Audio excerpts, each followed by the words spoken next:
Oh, Amra, it is such an honor to be here with you, and it's very difficult even just to collect ourselves from this harrowing tale.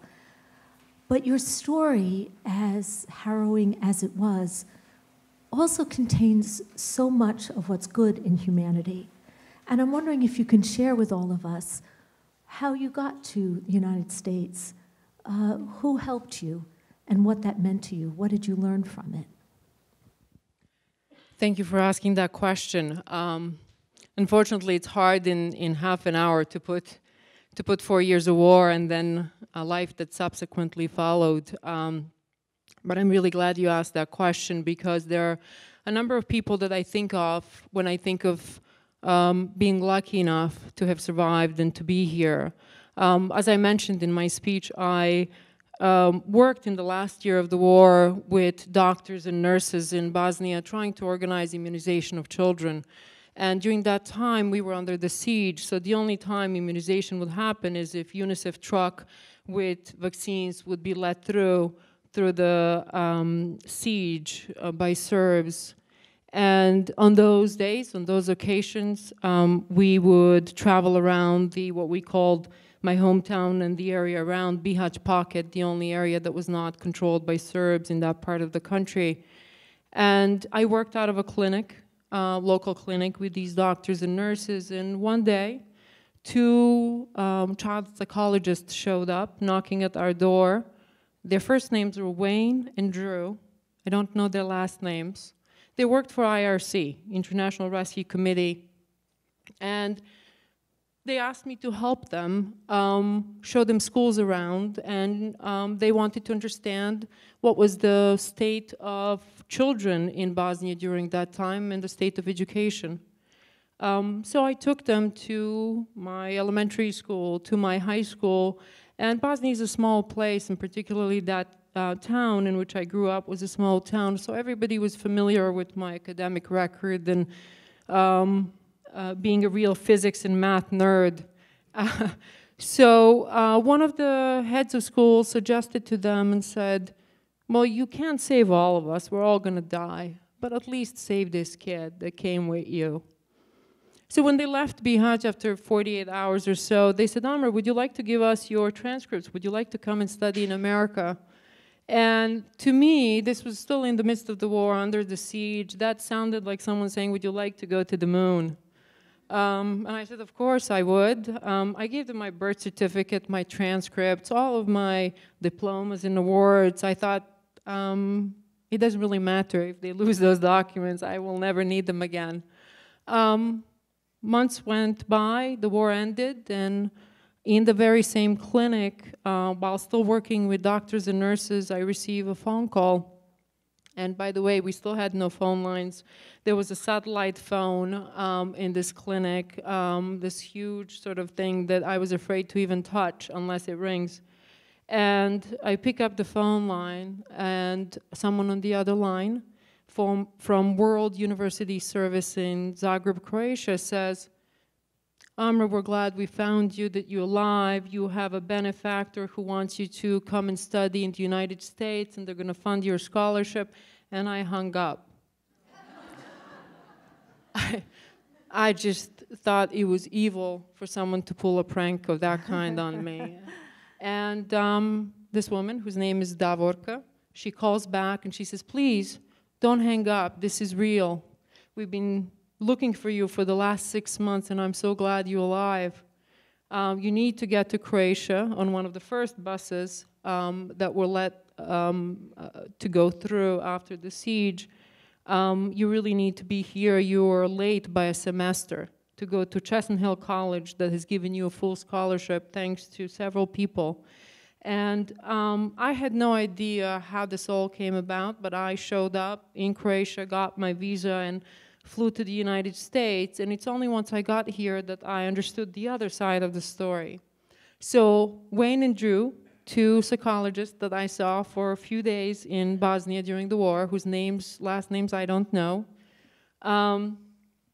took my papers when they went back to a board meeting of IRC here in New York City.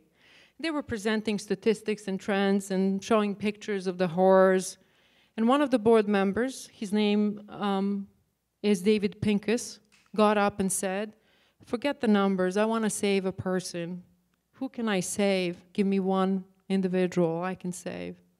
And they said, "Well, we have documents for this girl who apparently seems to be strong academically, and maybe you can save her." So David Pincus, who passed away, unfortunately, was one of the most important people in my life.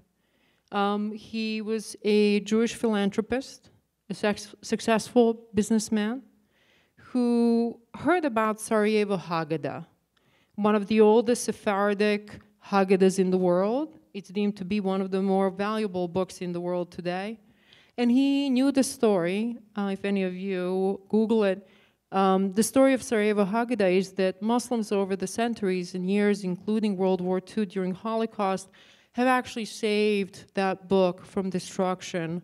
This is the book that's used by Jews at the Passover Seder. That's tells correct. the story of the Exodus. And this particular Sarajevo Haggadah is done with all sorts of beautiful gemstones and gold, and is a beautiful, unique piece of art. And it was always a Muslim that repeatedly through history saved it from destruction. And David heard that story, and he wanted to pay it forward. And I was his way of paying it forward. So David made sure that he involved a number of other people who helped me in different ways, and I'm just going to name a few of them. Professor Michael Sells, who was a professor of Islamic literature at Haverford College at the time, now he's at University of Chicago, who in his own ancestry had some Serb blood. And he didn't feel good about what Serbs were doing to Bosnian Muslims, and he wanted to change that. So he organized Community of Bosnia, which was a small organization that made it its mission to bring people like me for further study to the US.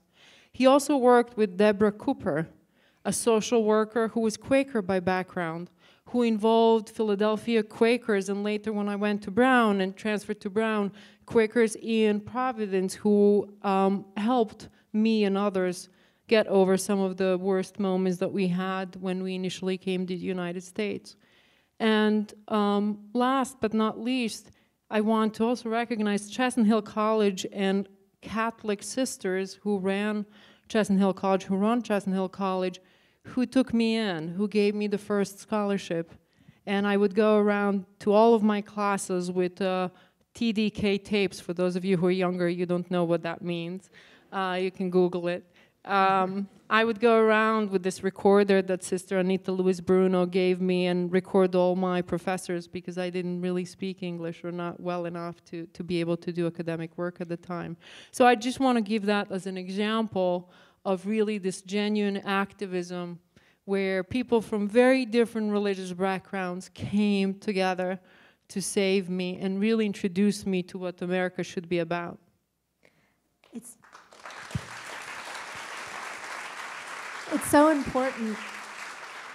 It's so important that we hear these kinds of stories, because I think we can lose sight of the way our humanity can transcend stereotypes and religious and ethnic differences. But I also just want to ask you now about being a Muslim in America at this time. You said in your excerpt that you didn't look like a classic Muslim, or what we think of stereotypically, and yet here you are, ethnically from your family. And I wonder if you have encountered stereotypes and discrimination here, and what you think we need to know about the experience of Muslims in America and how that relates more broadly to other people who, as you said, are oftentimes named as others.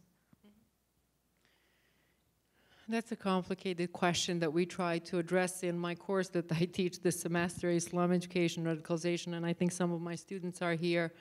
Islamophobia is, as you all know, a real thing. It's not news to any of you that it is difficult to be a Muslim in America today. And I have received comment that I don't look like a Muslim, I don't sound like a Muslim many, many times. And I think that's a reflection of how profound the stereotype is.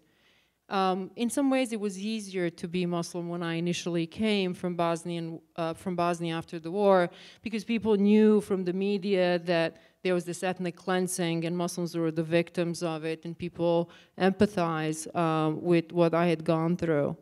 And then came September 11th, that really changed this perception of what Muslims look like, how they speak, what they do.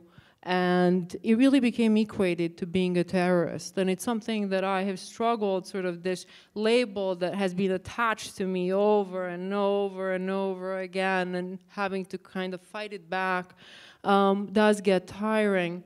But I'm an optimist, and I think that if we stop talking, if we stop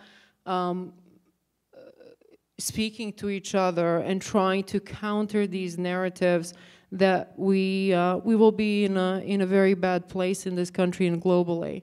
So one way in which I try to address that negative energy that sometimes may be directed at me or the group that I'm obviously constantly associated with by my ethnic background, I try to be constructive through my work, whether it's doing research on issues of exclusion, marginalization, cultural isolation, or its work on radicalization. It's a complicated issue. One of the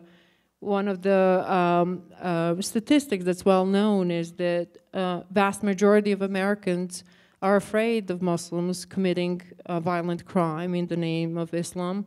But also one of the other statistics is that most victims of terrorism in the world are Muslims. And to be in both places at the same time is not an easy place to be, but we have responsibility to fight those stereotypes. Especially, I want to really recognize Teachers College for being forward-looking and giving me that space and room to create a course like Islam Education and Radicalization, because to my knowledge, it is the only course with that content at a school of education in the United States. And some of you may think that perhaps it's Muslim students who sign up for this class because it relates to them personally. It's actually a very diverse course each semester that I teach it, and I'll just give you examples. I've had in that class students who are teachers in predominantly immigrant schools in Austria, who are working with Chechen Muslim population and who wanted to gain some tools and understanding how to prevent radicalization. I have had students who are from Philippines, Indonesia, Singapore, who are administrators in schools and who want to understand radicalization a little bit better. I've also had students who are teachers in public schools in New Jersey and New York City, who are working with immigrant populations and want to have skill set to address all of the contemporary political, social, economic issues that may relate to radicalization. So I really do thank Teachers College for giving me that, being forward-looking and giving me that space and room to grow and educate others on these issues. And as you go through this process, has it changed your sense of yourself, your connection to being a Muslim and to Islam? Being in America liberated me. For the very first time, I could say I was a Muslim.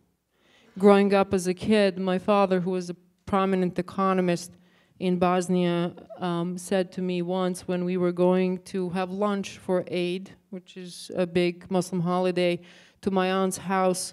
He was a big guy, very tall. He leaned down and said, "Please make sure you never tell anybody we're doing this." It was this big secret kind of mission that we were on, just to recognize who we were. And a lot of my identity, I think identity is a fluid thing, and many layers of my identity have evolved since I've come to the US with the freedom that comes with being able to voice your opinion and speak up. I want to ask you a little bit about your book. You said that you are writing for young adults. This seems to be a pretty heavy topic for teenagers. Why did you choose to tell your story to them, and how did your chosen audience shape the way you tell that story? I was 16 when the war started, and I thought it was to tell the story in an authentic way.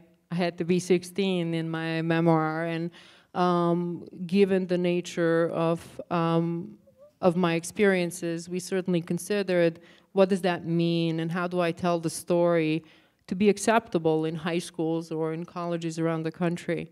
And the book is really a crossover between young adult and adult audiences.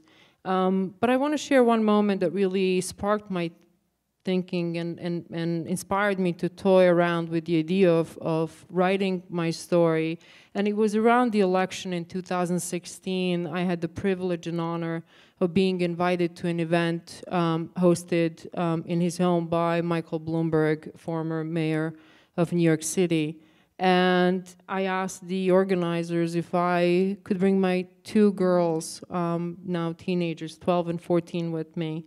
And they said, of course, there will be no other children there, but you're welcome to bring them. And they spent about 40 minutes speaking to Mayor Bloomberg. And some of the questions, it was following his speech at the Democratic National Convention, and they addressed the remarks that he made during that time.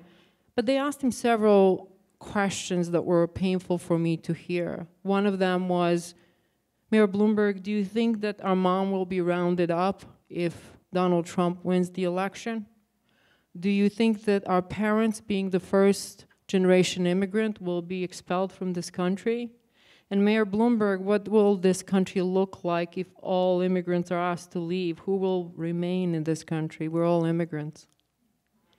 And that really reminded me of myself a few years before the war, in the very same way, thinking about what will war do to me.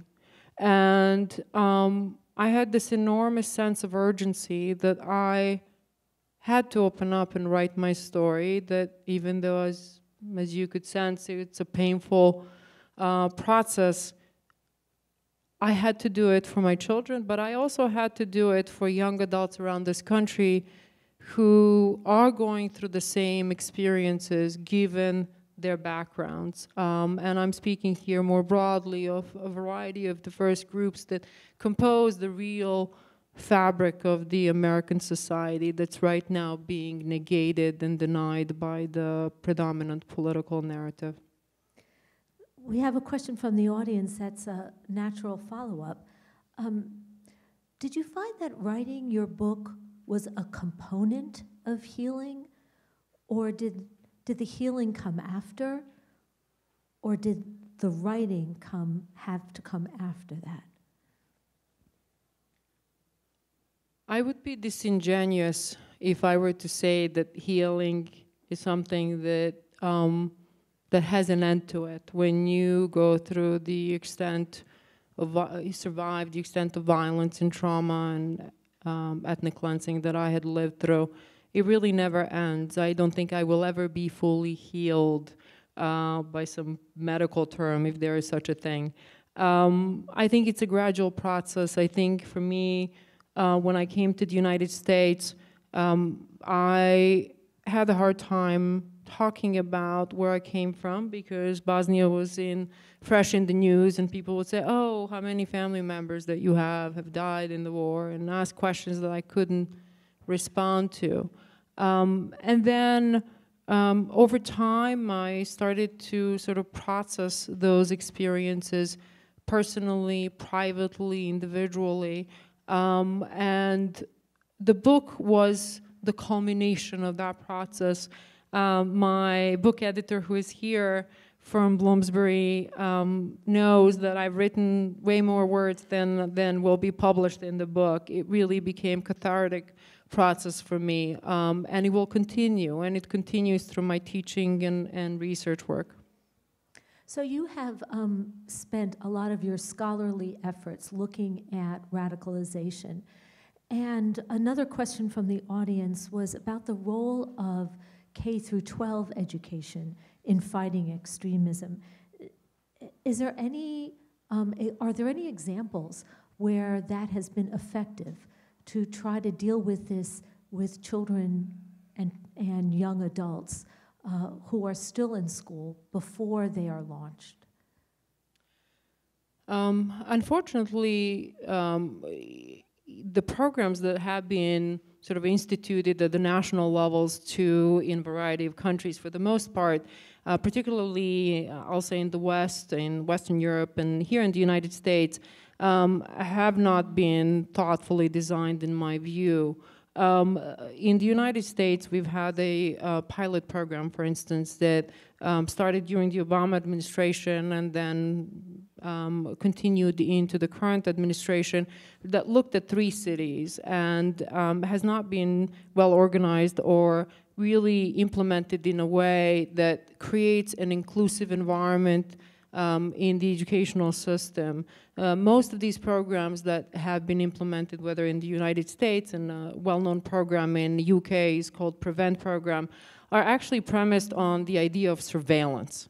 So let's have educators watch out for someone who speaks up. And if they do, or if they read a book on Islam, we should report them. And we should prevent the next terrorist attack in that manner. You can imagine how that may impact an immigrant kid who is seeking a sense of belonging in a new community, and they are finding that they're being watched by the individuals that they should trust the most. So I do think that there's a lot of room for improvement for us as educators to figure out the ways in which we can, I tell my students in the radicalization course, we need to create turbulence in the classroom. And that really means having direct, open, difficult conversations, allowing people to voice their opinions and struggling with these complicated issues. And that will create the community of people, young people willing to compromise and willing to empathize with whoever other may be in to them. And I think there's a lot of room for improvement. We haven't done anything really good at the K through 12 level. Is there an appetite for that? Do you find, are there any places that actually would allow that kind of sort of intellectual chaos in a classroom? Teachers College, for sure. You know, I'm also wondering what you have learned about trauma. You said before that you don't think you'll ever actually heal. This isn't like, you know, you break a leg and the bone is set again.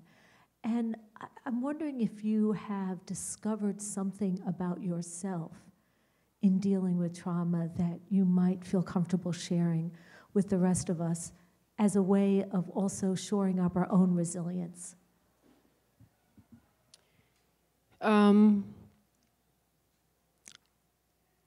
Trauma is in my view, a very broad, difficult term to define. And what does trauma mean for me versus some of my classmates and friends in Bosnia who survived the war and then committed suicide after living through all those 4 years, and how one really, at the personal level, digests the pain and hate directed at them in this case.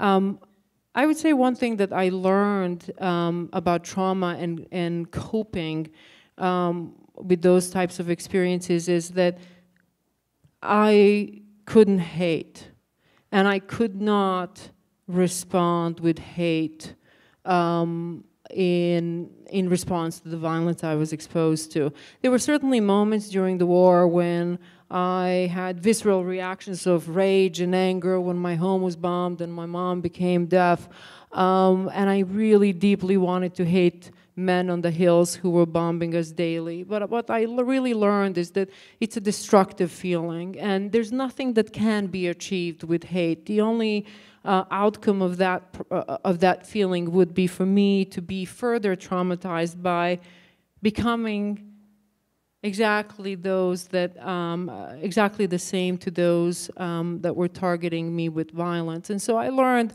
to really redirect negative energy that's targeting me to something that's constructive.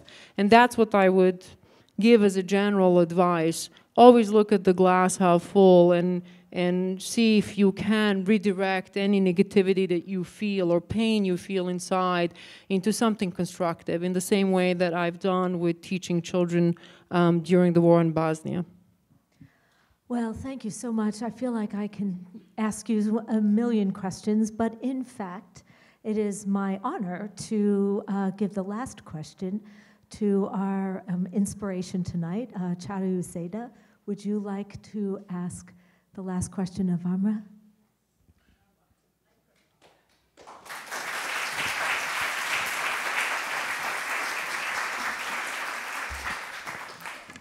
Thank you, Amra. Such insightful and yet moving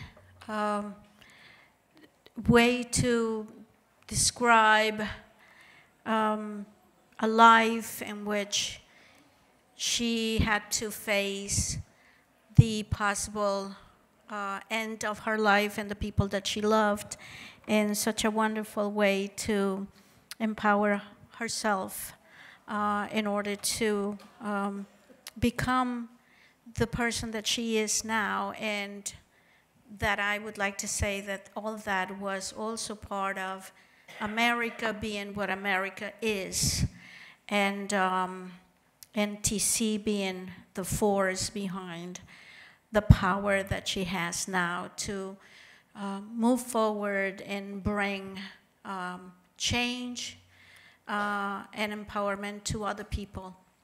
But my question to you was coming to my mind over and over again, and I just quickly would like to ask you that while you were living all these situations in your life, were you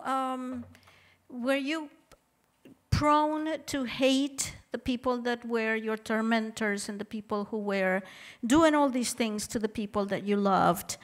And a second question would be, what would be the causal link that you find in order to find the road to recovery in your life? That would be my question to you. Thank you. I will use an example to answer that question. When I was a graduate student at School of International Public Affairs here at Columbia, before I did my master's and a doctorate at a teacher's college, I was teaching assistant for some of the quantitative methods courses at SIPA, and one of my faculty members approached me and asked if I was interested in doing a research project in Bosnia, in fact, leading it, working with International Organization for Migration. And I asked her what the project was about. And it was a project looking at the reintegration program that IOM implemented in Bosnia after the war, that was helping former soldiers reintegrate into the civilian life. And I was asked to design and conduct research with a few of my other classmates and this particular faculty member. And what I realized is that I was being asked to go back and speak with, interview and survey and help those that targeted me during the war. And it was a difficult ask. And I was very honest with my advisor at the time, who had asked me to participate in the project, and said, I'm not really sure if I can do it. I don't know what will happen when I'm sitting at the table interviewing a former Serb soldier who may have killed members of my family. And why would I be helping them?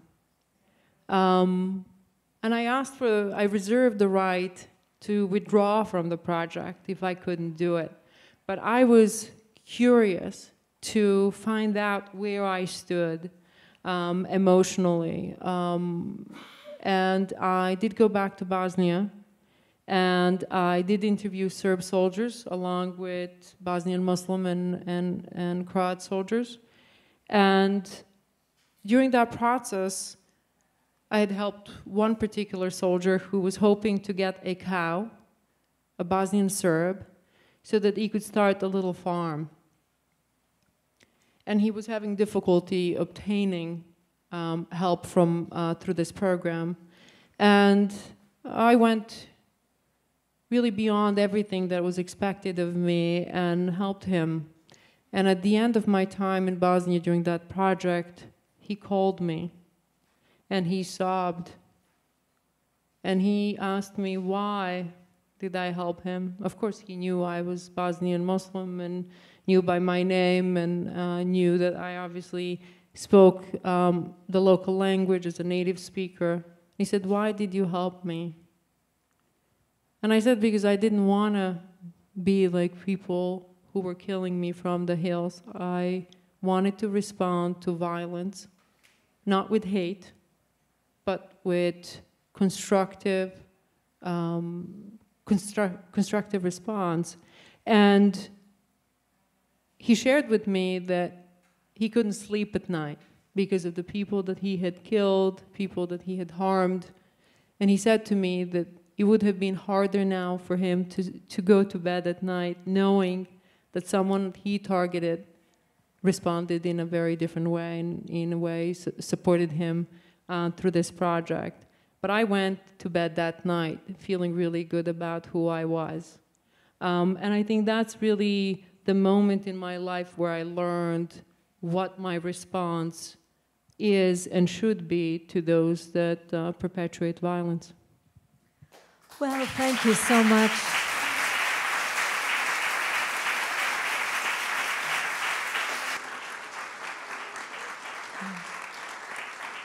I know that all of us here feel like we were in the presence of someone whose extraordinary gifts and humanity just shone through. Thank you. It was really an honor to be here with you. And I want to thank Teachers College for sponsoring something like this, and especially to Charo for elevating this story and the story of so many other women who empower themselves and others. So thank you. Thank you.